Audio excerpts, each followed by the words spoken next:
Hello ma'am sir. Ito nga pala yung previous project natin dito sa SM Grand Central, Caloocan, 10th Avenue to 11th Avenue.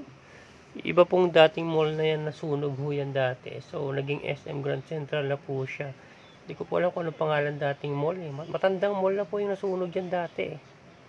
Tapos naging SM Grand Central na po siya. So, yung mga ginawa ho natin yung manually operated na polycarbonate, Asus, Gray Hotdog, yan po yung mga kakasunod na yan. So, ayan.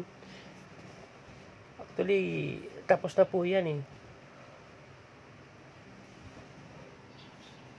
Nag-reloading lang po tayo sa Asus.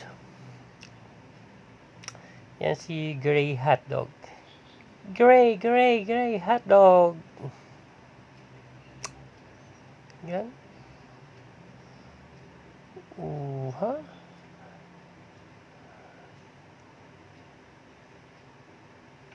Ganda. Quality.